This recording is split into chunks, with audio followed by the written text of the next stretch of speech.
And I can be ನೀವಿವಾಗ divorce. Yeah. Okay. ಮತ್ ಮಗಳು ಮಾತ್ರ ನಿಮ್ ಜೊತೆ? ಮಗಳು ನನ್ನ ಜೊತೆಗೆ ಇರ್ತಾಳೆ. ಅಂದ್ರೆ ಬೇಕು ಅಂತಂದ್ರೆ ಬರ್ತಾಳೆ. ಇವಾಗ ನನ್ಗೆ ಅವಳಿಗೆ ಕಾಂಟ್ಯಾಕ್ಟ್ ಇಲ್ಲ, ಅವಳಿಗೆ ಯಾವಾಗ ಬೇಕೋ ಅವಳು ಬರ್ತಾಳೆ ಆತರ. ಸೊ ನನಗೆ I need to see the future. I cannot be looking at ನಂದು ಏನೋ ನಿನ್ನೆ ಮೊನ್ನೆ ಏನಾಯ್ತು, ನಂದು ಪಾಸ್ಟ್ ಏನಾಯ್ತು, ನನ್ ದುಃಖ ನಾನು ತಗೊಂಡ್ ಕೂತ್ಕೊಂಡ್ರೆ ಏನೂ ಕೆಲಸ ಬದುಕಕ್ಕಾಗಲ್ಲ. ಆಮೇಲೆ ನಾನೇ ಹಾಳು ಮಾಡ್ಕೊಂಡು. ಸೊ ಮೊದ್ಲು ಅದನ್ನ ಬಿಡ್ಬೇಕು, ಮುಂದೆ ಹೋಗ್ತಾರೆ. ವೈಫ್ ಯಾಕೆ ಒಪ್ಲಿಲ್ಲ? ಅಂದ್ರೆ ನೀವು ಕನ್ವಿನ್ಸ್ ಮಾಡೋದು ಅಪ್ಪ ಅಮ್ಮಂಗೂ ಗೊತ್ತಾಯ್ತು, ಕನ್ವಿನ್ಸ್ ಮಾಡದೆ ಅಂತೆಲ್ಲ ಹೇಳಿದ್ರಿ. ವೈಫ್ ಯಾಕೆ ಒಪ್ಲಿಲ್ಲ? ಏನಾಗುತ್ತೆ ಅಂತಂದ್ರೆ, ಇವಾಗ ನೀವು ಒಂದು ಡೈರೆಕ್ಷನ್ ಹೋಗ್ತಾ ಇರ್ತೀರಿ. ಇವಾಗ ನೀವು ಮ್ಯಾನ್ ಅಂತ ಇರುತ್ತೆ. ಫಾರ್ ಎಕ್ಸಾಂಪಲ್, ನಿಮ್ಮಿಂದ ಸರ್ಟನ್ ಎಕ್ಸ್ಪೆಕ್ಟೇಷನ್ ಇರುತ್ತೆ. Wife or man same case. ಇವಾಗ ಹುಡುಗಿನೂ ಈ ತರ ಆಗೋಗಿರುತ್ತೆ. It's not just man will change. ಇವಾಗ ಹುಡುಗರು ಎಷ್ಟು ಚೇಂಜ್ ಆಗ್ತಾರೋ ಹುಡುಗಿರು ಅಷ್ಟೇ ಚೇಂಜ್ ಆಗ್ತಾರೆ, ಹೊರಗಡೆ ಬರಲ್ಲ. ಅವ್ರ ಮೆನ್ಸ್ ಬಾತ್ರೂಮ್ ಅಲ್ಲೂ ಸಿಗ್ತಾರೆ, ಅವ್ರಿಗೆ ಗೊತ್ತಾಗಿರೋದು. ಮೆನಿ ಪೀಪಲ್, ಮೆನಿ ಪೀಪಲ್, ಎಲ್ಲ ಕಡೆಗೂ. ಇಲ್ಲಿ ತುಂಬಾ ಜಾಸ್ತಿ ಇದಾರೆ, ನಿಮ್ ಕಣ್ಣಿಗೆ ಬಿಡೋದಿಲ್ಲ ಅಷ್ಟೇ. ಟ್ರಾನ್ಸ್ ಮ್ಯಾನ್ ಅಂತ ಕರೀತಾರೆ ಅವ್ರನ್ನ. ಇಂಥವ್ರು ಯಾರು ಕಾಣಿಸೋದಿಲ್ಲ, ನಿಮ್ಗೆ ಗೊತ್ತಾಗೋದಿಲ್ಲ. ಅವ್ರಿಗೆ ನೋಡಿದ್ರು ಹ್ಯಾ ಅಂತ ಅಂದ್ಬಿಟ್ಟು ಹಾಕ್ತಾರೆ, ಹತ್ರನೂ ಬರಲ್ಲ. For your information, just an update. So ಇದೇನಾಗುತ್ತೆ ಅಂತಂದ್ರೆ, ಈ ತರ ಒಂದು ಕಂಡೀಷನ್ ಅಲ್ಲಿ ನಮ್ಗೆ ಅದೊಂಥರ ತುಂಬಾ ಒಂಥರ ಮುಜುಗರ ಕೇಸ್.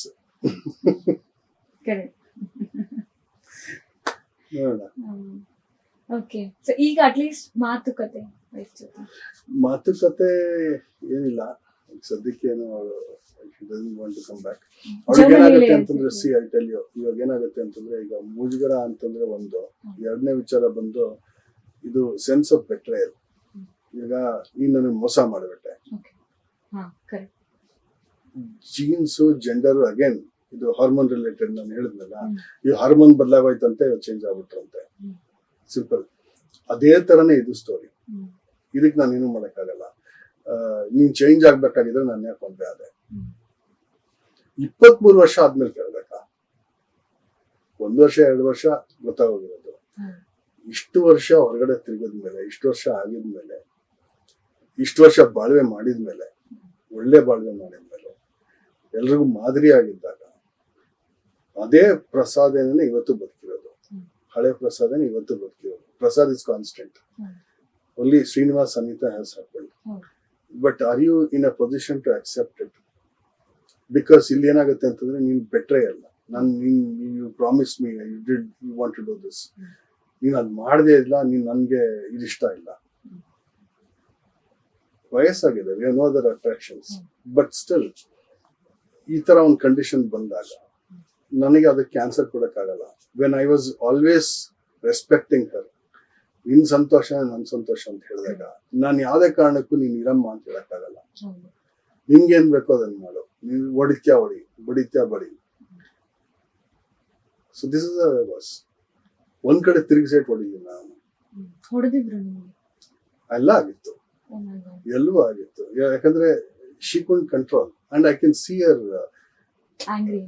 ಏನ್ ಮಾಡಕ್ ಆಗ್ತಲ್ಲ ನನ್ ಕೈಲಿ. ಸಿ ನನ್ ಕೈಲಿ ಏನ್ ಮಾಡಕ್ಕಾಗುತ್ತೆ?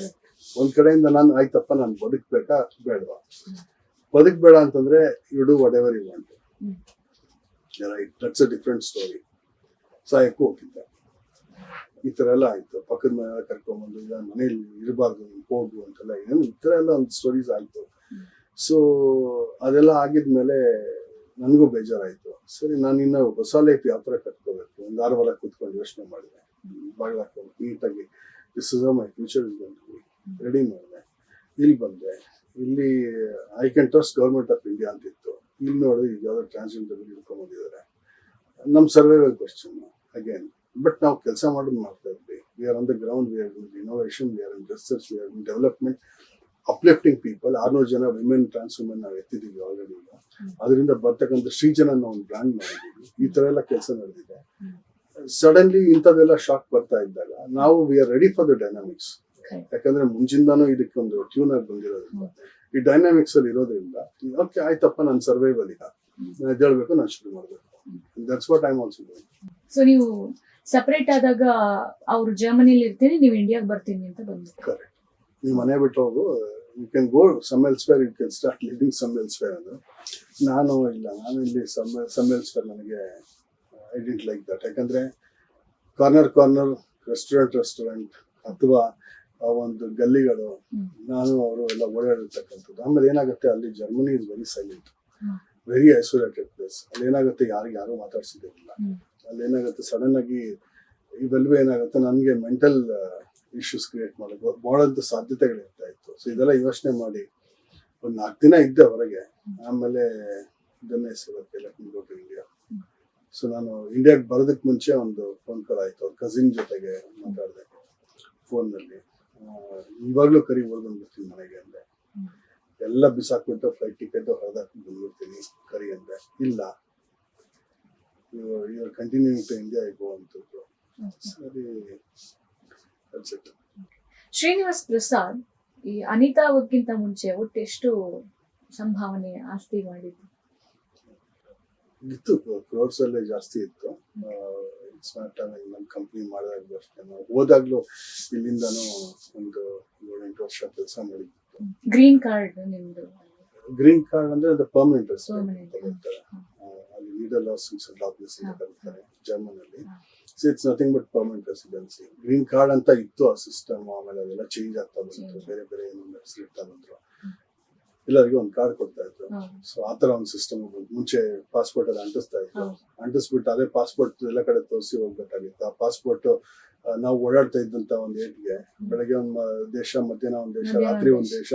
ಆ ಪಾಸ್ಪೋರ್ಟ್ ಮುಗಿದೋಗ್ಬಿಟ್ಟು ಜಂಬೋ 6 ತಿಂಗಳಿಗೆ ಒಂದು ಪಾಸ್ಪೋರ್ಟ್ ತಗೋಬೇಕು ಅಂತ ಒಂದು ಕತೆ ಬಂದಿತ್ತು. ಇಂಡಿಯಾಗೆ ಬಂದಾಗ ಆ ಸ್ಟ್ಯಾಂಪ್ ಹೊಡೆದು ಅದು ಪಾಪ ಜಾಗನೇ ಇರ್ತಿರ್ಲಿಲ್ಲ ಪಾಸ್ಪೋರ್ಟ್ ಅಲ್ಲಿ. ತಗೊಂಡು ಇಷ್ಟ ಆಗಿದೆ ಪಾಸ್ಪೋರ್ಟ್ ಮನೇಲಿ. ಸೊ ಅವರಿಗೆ ಅವ್ರ ನಿಮ್ಮ ಹತ್ರ ಏನು return ಕೇಳಿಲ್ವಾ? when it was divorced? ಏನಿಲ್ಲ, ನಾನು ಇರೋದೆಲ್ಲ ಬಿಟ್ಟೆ. ಏನ್ ಕೊಡ್ಬೇಕು, Everything. Everything I left and everything whatever I to give I left it. ಕೆಲವು we also had seen challenges. So ಹಂಗಾಗಿ ಅದ್ರ ಬಗ್ಗೆ ಏನು ವಿಚಾರ ಏನಿಲ್ಲ, ನಾನು ಮ್ಯಾನೇಜ್ ಮಾಡ್ಕೊತೀನಿ. You can go out of this home. ಸರಿ, ಈಗ ನೀವು ನಿಮ್ಮ ಇಲ್ಲಿ ಕೆಲಸಕ್ಕೆ ಅಥವಾ ನೀವು ಇಲ್ಲಿ ಇರೋದಕ್ಕೆ ಯಾವ ತರ ಇದೆ ನಿಮ್ಮ ಸಿಚುವೇಶನ್? ಜರ್ಮನಿಯಿಂದ ಬಂದಾಗ 23 ವರ್ಷ ಹೊರಗಿದ್ದೆ. ಅಪ್ಪ ಅಮ್ಮನ ಮನೆಗೆ ಬರೆ. ಬಟ್ ಬಂದಾಗ ಅಪ್ಪ ಅಮ್ಮನ ಮನೆಗೆ ಹೋಗಕ್ ಮುಂಚೆ ಒಂದಷ್ಟು ಏರ್ಪೋರ್ಟ್ ಅಲ್ಲಿ ಮುಂದ್ಗಡೆ ಕೂತ್ಕೊಂಡಿದ್ದೆ. ಒಂದು 5 ಬ್ಯಾಗ್ ಇಟ್ಕೊಂಡು ಫುಟ್ಪಾತ್ ಮೇಲೆ ಕೂತ್ಕೊಂಡಿದ್ದೆ ನಮ್ಮ ಏರ್ಪೋರ್ಟ್ ಅಲ್ಲಿ, ಹೊಸ ಏರ್ಪೋರ್ಟ್. ಸೊ ಅಲ್ಲಿ ಏನಿಲ್ಲ, ಯಾರೂ ಇರಲ್ಲ, ಯಾರೂ ಇಲ್ಲ. So that is one isolation effect. Entry ಕೊಟ್ಟಿದ ತಕ್ಷಣ ಯಾವಾಗ್ಲೂ 2-3 ಕಾರ್ ಬಂದು ನಿಂತ್ಕೊಂಡಿರೋದು, ಯಾರೋ ಕರ್ಕೊಂಡೋಗೋರು. ಮುಂಚಿನ ಮಿನಿಸ್ಟ್ರಿಗಳು ಅಷ್ಟೇನೆ ಕಾರ್ಗಳು ಕರ್ಕೊಳ್ತಾ ಇದ್ರು. ಈಗ ಯಾರು ಹೇಳೋರಿಲ್ಲ, ಕೇಳೋರಿಲ್ಲ, ಯಾರಿಗೂ ಬೇಡ. ಸೊ ಒಂದು ಕಂಡೀಷನ್ ಬಂದಾಗ ಆಯ್ತು ಬಂದು ಕೂತ್ಕೊಂಡಿದ್ದೆ. ಒಂದು ಸ್ವಲ್ಪ ಹೊತ್ತು ಊಟ ಮಾಡಿರ್ಲಿಲ್ಲ, 4 ದಿನ ಆಗಿತ್ತು. ಇವೆಲ್ಲ ಬೇಜಾರು ಒಂದ್ ಕಡೆ. ಎಲ್ಲಿದ್ರಿ ಅಂತ ಎಲ್ಲಿದ್ರಿ ಬಂದು? ಎಲ್ಲೂ ಇರ್ಲಿಲ್ಲ, ಫುಟ್ಪಾತ್ ಮೇಲೆ ಕೂತಿದ್ದೆ ಒಂದು ಸ್ವಲ್ಪ ಹೊತ್ತು. Then I decided okay let me go to Mysuru. ಇದ್ದಿದ್ದು ಒಂದು ಸ್ವಲ್ಪ ಸಣ್ಣ ದುಡ್ಡಲ್ಲಿ ವ್ಯವಸ್ಥೆ ಮಾಡ್ಕೊಂಡು ಮೈಸೂರಿಗೆ ವ್ಯವಸ್ಥೆ ಮಾಡಿ ಮೈಸೂರು ಕಡೆಗೆ ಪ್ರಯಾಣ ಅಪ್ಪ ಅಮ್ಮನ ಮನೆಗೆ. ಸೊ ಅಲ್ಲಿ ಹೋದಾಗ ಅಪ್ಪ ಅಮ್ಮ ಸರಿ ಏನು ಇಷ್ಟು ದಿನ ಆಗಿದ್ಮೇಲೆ ನಾನು ನೆನೆಸ್ಕೊಂಡಿದ್ಯಾ ಅಂತಂದ್ರು.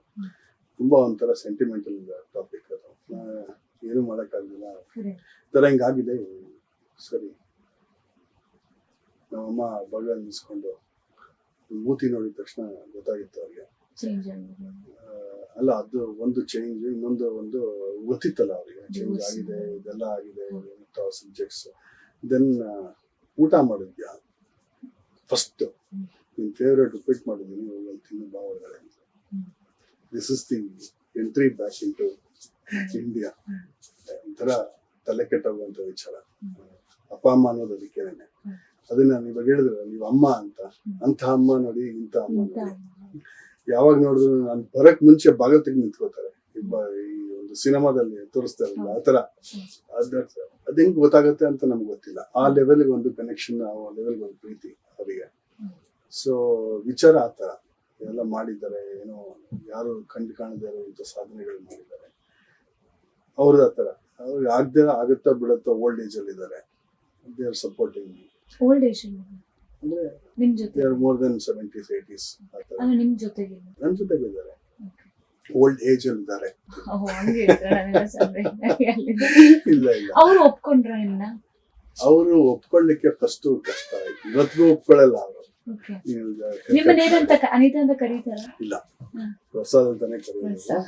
ಸೊ ಅವರು ಏನ್ ಮಾಡ್ತಾರೆ ಅಂತಂದ್ರೆ, ಅದೇ ಅವಾಗ ಹೇರ್ ಕಟ್ ಮಾಡ್ಬಿಡು, ನೀನ್ ಅದ್ ಮಾಡು ಇದ್ ಮಾಡು ನೋಡು, ನಾನು ಏನು ಹೇಳಿಕ್ಕಾಗಲ್ಲ. ಅವ್ರಿಗೂ ಗೊತ್ತು. ಅವ್ರಿಗೆ ಎಲ್ಲೋ ಒಂದ್ ಕಡೆ ನನ್ ಮಗ ಅಷ್ಟೆಲ್ಲ ಇಕ್ಕಿಲ್ ಮತ್ತೆ ಗಂಡ ಅಂದ್ರೆ ಹುಡುಗ ನಿಂತ್ಕೊಂತಾನೇನೋ Correct. ಅದು ಸಾಧ್ಯ, ವಾಪಸ್ ಆಗೋದಕ್ಕೆ ಸಾಧ್ಯ ಇಲ್ಲ. ಯಾಕಂದ್ರೆ ನಿಮ್ ಜೆನೆಟಿಕ್ಸ್ ಹಸ್ ಚೇಂಜ್, ಎವ್ರಿಥಿಂಗ್ ಹಸ್ ಚೇಂಜ್ಡ್. ಆಮೇಲೆ ಈ ಕೆಲವೊಂದು ಟಾಪಿಕ್ಸ್ ಕೂಡ ಅಷ್ಟೇನೆ, I cannot retouch. Mentally also we are realigned. ಅದು ಯಾವ ತರದಕ್ಕೂ ಸಾಧ್ಯ ಇಲ್ಲ. ಆಮೇಲೆ ಸಡನ್ ಆಗಿ ಯಾರೋ ಒಬ್ರು ಹಳಬ್ರು ಫೋನ್ ಮಾಡ್ತಾರೆ, ವಾಯ್ಸ್ ಇಸ್ ದ ಸೇಮ್, ಅವ್ರಿಗೆ ಗೊತ್ತಿರುತ್ತೆ. ಬಟ್ ಸಡನ್ ಆಗಿ ಏನೋ ಮಾಡ್ತಿದ್ಯಾ, ಫೋನ್ ಅಲ್ಲಿ ಮಾತಾಡ್ದಾಗ ಸರಿ ಇರುತ್ತೆ, ಎದುರುಗಡೆ ಬಂದಾಗ ನೀವ್ ಹೇಳ್ಬೇಕು ಇವಾಗ, ಹೇಳಿ. ಎದುರುಗಡೆ ಬಂದಾಗ ಯಾರು ಏನು ಹ್ಯಾಂಡಲ್ ಮಾಡಕ್ಕಾಗಲ್ಲ. ಪಾಪ ಅವ್ರಿಗೆ ಆಮೇಲೆ ಏನ್ ಮಾತಾಡ್ಬೇಕು ಅಂತ ಐಡಿಯಾ ಇಲ್ಲ. ಸೊ ಹಂಗಾಗಿ I lost many friends. Many people don't come. ಇಲ್ಲ ಒಂದು ಟಾಕಿಗೆ ಕನೆಕ್ಷನ್ ಇಲ್ಲ.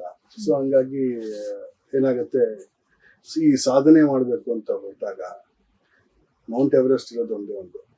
ಮೌಂಟ್ ಎವರೆಸ್ಟ್ ಕಾಂಪಿಟೇಟರ್ಸ್ ಇರಲ್ಲ, ಫ್ರೆಂಡ್ಸ್ ಇರಲ್ಲ, ನಿಮಗೆ ನೀವೇ ಎದುರಿಗೆ ನಿಂತ್ಕೋಬೇಕಷ್ಟೇ. ಗೊತ್ತಾಗ್ತಾ ಇದೆ ಅನ್ಸುತ್ತೆ ನಾನು ಹೇಳ್ತಾ ಇರೋದು. ಸೊ ಇಲ್ಲಿ ಯಾವ ನೋವು ಕೇಳೋದಕ್ಕೆ ಯಾರು ಬರಲ್ಲ. ನಿಮ್ಮ ಹತ್ರ ಏನೇ ತೊಂದರೆ ಇದ್ರು ನೀವೇ ಅನ್ಭವಿಸ್ಕೊಂಡು ಹೋಗ್ಬೇಕು. But this is not because of the gender, because this is because of the work that I am doing. Gender ಅಂತ ಒಂದ್ ಬರುತ್ತೆ, ಆ ಜೆಂಡರ್ನ ನಾನು ಕಿತ್ತು ಬಿಸಾಕಕ್ಕೆ ಹೋದ್ರು ಇಲ್ಲೇನಾಗುತ್ತೆ ಅಂತಂದ್ರೆ ಬೇರೆ ಸಬ್ಜೆಕ್ಟ್ಸ್ ಬರುತ್ತಲ್ಲ. ಈಗ ಯಾವ್ದೋ ಒಂದು ಬಿಸ್ನೆಸ್ ಮಾಡ್ಬೇಕು, ಈ ಪೊಲಿಟಿಕಲ್ ಪಾರ್ಟಿ ಮಾಡ್ಬೇಕು, ಇನ್ನೇನೋ ಒಂದು ಮಾಡ್ಬೇಕು, ಈ ಒಂದು ಡಿಸ್ಕಷನ್ಗೆ ಯಾರಿಗೂ ಕೆಪಬಿಲಿಟೀಸ್ ಇರಲ್ಲ, ಜನ ಬರಲ್ಲ ಅಲ್ಲಿ. You are alone. ಆಮೇಲೆ ಇದನ್ನ ಡಿಸ್ಕಸ್ ಮಾಡೋದಕ್ಕೂ ಆಗಲ್ಲ. ನಾನು ಏನಾನ ಹೇಳಿದ್ರೆ ನನ್ನ ಸ್ಪೀಡ್ ನ ಅರ್ಥ ಮಾಡ್ಕೊಳ್ಳಿಕ್ಕೆ ಅವ್ರ ಕೈಲಾಗಲ್ಲ. ಬಹುಶಃ ಇದು ಅಮಿತ್ ಶಾ ಅವ್ರ ಜೊತೆಗೋ ಅಥವಾ ಮೋದಿ ಅವ್ರ ಜೊತೆಗೋ ಡಿಸ್ಕಸ್ ಮಾಡಿದ್ರೆ ಬಹುಶಃ ನಾವು ಅಲ್ಲಿ ಈಕ್ವಲ್ ಆಗ್ಬೋದಾ ಅಂತ ನನಗೆ ಗೊತ್ತಿಲ್ಲ. ಸ್ಪೀಡ್ ಅಲ್ಲಿ ಇರ್ತಾರೆ ಅವರು. ಆ ಸ್ಪೀಡ್ ಅಲ್ಲಿ ಇರತಕ್ಕಂಥವ್ರ ಹತ್ರ ಮಾತಾಡಿದ್ರೆ ಅದು ವರ್ಕ್ ಆಗುತ್ತೆ. ಇಲ್ಲ ನಮ್ ಡಿ ಕೆ ಶಿವಕುಮಾರ್ ಯಾರು ಇರ್ತಾರಲ್ಲ, ಆಮೇಲೆ ಕೆಲವು ಅವರು ಆಡಿಟರ್ ಯಾರೋ ಒಬ್ಬರು ಸಿಕ್ಕಿದ್ರು, ಅವರು like I could just make out in a second, in fractions, that he is very much in sync with me. What I want to communicate, he got me ಟಕ್ ಅಂತ. ಆ ಒಂದು ನೆಕ್ಸ್ಟ್ ಇನಿಷಿಯೇಟಿವ್ಸ್ ಅದನ್ನ suggest ಮಾಡ್ಕೋತಾ ಹೋದ್ರು. ಆ ತರ ಒಂದು ಮೆಂಟಾಲಿಟಿ ಸಿಕ್ಬಿಟ್ರೆ ಅವರ್ ಸ್ಪೀಡ್ ಬಿಕಮ್ಸ್ ಮಚ್ ಮೋರ್. ಇಲ್ಲಾಂದ್ರೆ you are alone, you are working alone, you are moving alone. ಈ ತರ ಒಂದು conditions. Nothing much. We want to see India much more better. And that community. Absolutely. ಆ ಕಮ್ಯುನಿಟಿನಲ್ಲಿ ಏನಾಗುತ್ತೆ ಅಂದ್ರೆ we need to uplift. ಇಲ್ಲಿ ನಾನು ಸ್ವಚ್ಛ ಭಾರತ್ ಅಂತ ಮೋದಿ ಹೇಳಿದ್ರು. ಆ ಸ್ವಚ್ಛ ಭಾರತ ಕಸ ಗುಡ್ಸೋ ಕೆಲಸ ಆಗಿಲ್ಲ. ಗ್ರೌಂಡ್ ಲೆವೆಲ್ ಅಲ್ಲಿ ಮಾಡುವಂತ ಕೆಪಬಿಲಿಟಿ ಇರ್ತಕ್ಕಂಥ ಮನುಷ್ಯ ಯಾರು ಇಲ್ಲ ಇಲ್ಲಿ. ಒಂದು ವಿಚಾರ ಹೇಳ್ತೀನಿ, ಇಲ್ಲೇ ನನಗೆ ಲೋನ್ಲಿನೆಸ್ ಅಂತ ಮಾತಾಡಿದ್ರಲ್ಲ, ಲೋನ್ಲಿನೆಸ್ ಇಲ್ಲಿ ಬರೋದು ನನಗೆ. ಸೊ ಕಸ ಗುಡಿಸಿ ಕೆಲಸ ಮಾಡಿ ಆ ಸ್ಕಿಲ್ಲಿಂಗ್ ಅಂತ ಏನಿದೆ ನಮ್ಮ ಇಂಡಿಯಾದಲ್ಲಿ, ಅವರನ್ನ ಈಗ ಲಿಟರಲಿ ನನಗೆ ಹೆಂಗೆ ಅಂತಂದ್ರೆ, ನಾನು ಇಲ್ಲಿ ಇಂಡಿಯಾಗೆ ಬಂದಾಗ ನಾನು ಅನ್ಕೊಂಡು ಎಷ್ಟೋ ಜನರನ್ನ ನೋಡಿದಾಗ ಕಾರಲ್ಲೆಲ್ಲ ಓಡಾಡ್ತಿರ್ತಾರೆ, ದೊಡ್ಡ ಕಾರಲ್ಲಿ. ನಿಜವಾಗ್ಲೂ ಆ ಭಗವಂತ ಈಶ್ವರನ ಕೃಪೆ ಇವ್ರ ಮೇಲಿದೆ. ಇಲ್ಲಾಂದ್ರೆ ಇವ್ರ ಕೈಲಿ ಮಾಡಕ್ ಸಾಧ್ಯ ಇಲ್ಲ. ಸೊ ನಿಜವಾಗ್ಲೂ ಸಾಧ್ಯ ಇಲ್ಲ. ಯಾಕಂದ್ರೆ ಮಾತಾಡಿದಾಗ ಕಸಾನೇ ಸಿಕ್ಕೋದು ನಂಗೆ ಅಲ್ಲಿ. ನಿಜವಾಗ್ಲೂ ಬೇಜಾರಾಗೋದಿಲ್ಲ. ಇಲ್ಲಿ ಏನೂ ಇಲ್ಲ, ಅಲ್ಲಿ ಸಬ್ಸ್ಟೆನ್ಸೇ ಇಲ್ಲ, ತಳಹದಿನೇ ಇಲ್ಲ. ಏನೋ ಮಾಡ್ಕೊಂಡು ಬಂದ್ಬಿಟ್ಟಿದ್ದಾರೆ, ನಿಂತ್ಕೊಂಡ್ಬಿಟ್ಟಿದ್ದಾರೆ. ಇವತ್ತು ಬೇರೆಯವ್ರಿಗೂ ಹೆಲ್ಪ್ ಮಾಡೋದಕ್ಕೆ ಹೋಗೋದಿಲ್ಲ. ಒಂದು ಸ್ವಾರ್ಥದಲ್ಲಿ ಬದುಕುವಂತ ಒಂದು ಮನುಷ್ಯರು, ತನಗ್ ಸ್ವಾರ್ಥದಲ್ಲಿ ಬೇರೆಯವ್ರನ್ನ ಹೆಂಗ್ ದಬ್ಬಾಟು ಅವ್ರ ಮೇಲೆ ನಿಂತ್ಕೊಂಡು ನಾನು ದುಡ್ಡು ಮಾಡ್ಲಿ ಅಂತ ನೋಡ್ತಕ್ಕಂಥವ್ರು. ಈಗ ನೀವು ವೆಂಚರ್ ಕ್ಯಾಪಿಟಲ್ ಅಂತ ಕೇಳಿ ನೋಡಿ, ಯಾವ ಲೆವೆಲ್ಗೆ ಇರ್ತಾರೆ ಜನ. ನಾನು ಅಂಥದ್ದೆಲ್ಲ ನೋಡ್ಬಿಟ್ಟಿದ್ದೀನಿ. ಸೊ ಈ ಒಂದು ಗ್ರೌಂಡ್ ಇಂದ ಕ್ಲೀನ್ ಮಾಡಿ ಮೇಲೆತ್ತುವಂತ ಒಂದು ಕೆಲಸ ಆಗೋದು ಏನಿದೆ, ಅದು that is the next India. ಈಗ ಜನರನ್ನ ಮನುಷ್ಯರಾಗಿ ಮಾಡ್ಬೇಕು, ಅದು ದಟ್ಸ್ ಎ ಹ್ಯೂಜ್ ಚಾಲೆಂಜ್. ಆಮೇಲೆ ಇವ್ರಿಗೆ ಏನಾಗುತ್ತೆ ಅಂದ್ರೆ, ನೀನ್ ಮನುಷ್ಯ ಅಲ್ಲ ಅಂದ್ರೆ ನನ್ ಮೇಲೆ ಕೋಪ ಮಾಡ್ಕೊತಾರೆ. ನಾನು ಇಂಡಿಯನ್, ನಾನು ನಿನ್ ಹೆಂಗಂದ್ಬಿಟ್ಟೆ ಅಂತ.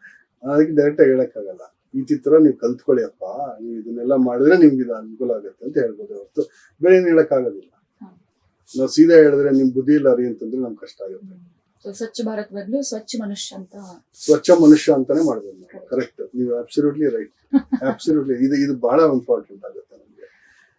ತುಂಬಾ ಕಷ್ಟವಾಗಿರ್ತಕ್ಕಂಥ ಕೆಲಸ, ಇದು ಮಾಡದೇ ಇರ್ತಕ್ಕಂಥ ಕೆಲಸ. ಆಯ್ತು, ನಮ್ಮ ಹತ್ರ ಎಂಪ್ಲಾಯ್ಮೆಂಟ್ ಇಲ್ಲ, ಇನ್ನೇನೋ ಇಲ್ಲ, ಇನ್ಯಾವುದೋ ಪ್ರಾಬ್ಲಮ್, ಇನ್ನೇನೋ ಒಂದು ಇಶ್ಯೂಸ್. ಇದನ್ನ ಯಾರು ಎತ್ತೋರು ಯಾರು? ಸ್ಕೂಲ್ಗೆ ಹೋಗ್ತಾರೆ, ಕಾಲೇಜ್ಗೆ ಹೋಗ್ತಾರೆ, ಅರ್ಧಂಬರ್ಧ ಕಲ್ತ್ಕೊಂಡಿರ್ತಾರೆ. ಅದು ನಮ್ಮ ಕಾಲದಲ್ಲೂ ಇತ್ತು. ನಾವೇನೋ ಮಾಡಿದಪ್ಪ ಎಲ್ಲ ಕೊಚ್ಚಲ್ ಬಿದ್ವಿ ಎತ್ವಿ ಏನೋ ಮಾಡ್ಕೊಂಡ್ವಿ, ನಮ್ಗೇನೋ ಒಂದು ಶಕ್ತಿ ಇರ್ತಿತ್ತು ಎದ್ದೋಡಿದ್ವಿ. ಇವತ್ತು ಜನ್ಸಿಗೆ ನೀವು ಅದನ್ನೇ ವಿಚಾರವಾಗಿ ಹೇಳಿ, ತುಂಬಾ ಕಷ್ಟ. ನೀವು ಹೇಳಿ ನೋಡಿ ಬೇಕಾದ್ರೆ ಅಯ್ಯೋ, ಜನ್ಸಿಗೆ ಅಥವಾ ಆಲ್ಫಾಗ್ ಹೋಗ್ಬಿಟ್ಟು ಹೇಳಿ, ನೀವು ಮಾಡುವಂತಂದ್ಬಿಟ್ಟು ಹೇಳಿ, ನೀವು ಯಾವ ಲೆವೆಲ್ಗೆ ಮಾತಾಡ್ತೇವೆ. ಅಯ್ಯೋ, ಬೇಕಾದ್ರೆ ಮಾಡು, ನೀನ್ ಫ್ರೀ ಇದೆಯಲ್ಲ ಮಾಡು. ಎಕ್ಸಾಕ್ಟ್ಲಿ. ನಾನ್ ಕಷ್ಟ ಪಡೋದಿಲ್ಲ, ನನ್ಗೇನು ಬೇಡ. ನಾನು ಅದಕ್ಕೆ ಕೇಳೋದು, ಮುಂದಿನ ಪೀಳಿಗೆ, ಮುಂದಿನ ಇಂಡಿಯಾ ಏನಾಗ್ಬೇಕಪ್ಪ, ಎಲ್ಲಿಗೆ ಹೋಗ್ತಾ ಇದೆ ಅಂತ ಕೇಳೋದು ನಾನು ಅದನ್ನ. This is where our work will have to go. ಈಗ ಯಾವ್ದೇ ಪಾರ್ಟಿನಲ್ಲಿ ಯಾರನ್ನ ಮಾತಾಡ್ಸಿ ನೀವು, ಎಷ್ಟೋ ಜನ ಕೆಲಸ ಮಾಡ್ತಾ ಇದಾರೆ, ಯಾರು ಸೆನ್ಸಿಬಲ್ ಆಗಿ ಕೆಲಸ ಮಾಡ್ತಕ್ಕಂತ ಒಂದ್ ಮನುಷ್ಯ ಇಲ್ಲಿವರೆಗೂ ಸಿಕ್ಕೇ ಇಲ್ಲ. ಯಾಕಂದ್ರೆ ಅವ್ರ ಸಬ್ಸ್ಟೆನ್ಸೇ ಇಲ್ಲ ಅಲ್ಲಿ. ಅವ್ರು ಯಾರೋ ಏನೋ ಇಟ್ರು, ಇಲ್ಲಿ ಇಕ್ಕೋ ಅಂತಂದ, ಅಲ್ಲಿ ಇಕ್ಕದ, ಅಲ್ಲೊಂದ್ ಮನೆ ಕಟ್ಬಿಟ್ಟ. ಇದೇ ತರ ಇರೋದು ಅದು. How can you change them? This is the topic that I'm very seriously evaluating, trying to work. ಅದ್ರ ಜೊತೆಗೆ ಈ ಒಂದು ಕೆಳಗಿಂದ ಕೆಳಗಿರ್ತಕ್ಕಂಥ ಮನುಷ್ಯರು, ನೀವು ಇಮ್ಯಾಜಿನ್ ಮಾಡಿ ನನ್ನ ಕಂಡೀಷನ್, ಈ ಒಂದು ಬೇಸ್ ಲೆವೆಲ್ಗಿಂತ ಕೆಳಗಿರ್ತಕ್ಕಂಥ ಮನುಷ್ಯರು, ಎಕನಾಮಿಕಲಿ ಆಲ್ಸೋ ಇನ್ನೂ ಕೆಳಗಿರ್ತಕ್ಕಂಥವ್ರು, ಇವ್ರನ್ನ ಎತ್ಕೊಂಡು ಹೆಂಗ್ ಮೇಲತ್ತೆ? ಅರ್ಥ ಆಗ್ತದೆ challenge. So this is how it is. ಏನೇ ಆಗ್ಲಿ, ಆ ಎಲ್ಲಾ ಚಾಲೆಂಜಸ್ಗೂ ಒಳ್ಳೇದಾಗ್ಲಿ. ಅನಿತಾ ಪ್ರಸಾದ್ ಅವ್ರು ಈ ವಯಸ್ಸಲ್ಲಿ ನಿರ್ಧಾರ ತಗೊಂಡಿದ್ದೀರಾ, ಆ ನಿಮ್ಮ ಮನಸ್ಸಲ್ಲಿರುವಂತಹ ನೋವು ಏನಿದೆ, ಕರಗಿ ಅನ್ಕೊಂಡಿರುವಂತ ಆಸೆ ಎಲ್ಲ ಅಚೀವ್ ಆಗ್ಲಿ. ಜೊತೆಗೆ ನೀವೇನದು ಒಂದು ಪಕ್ಷ,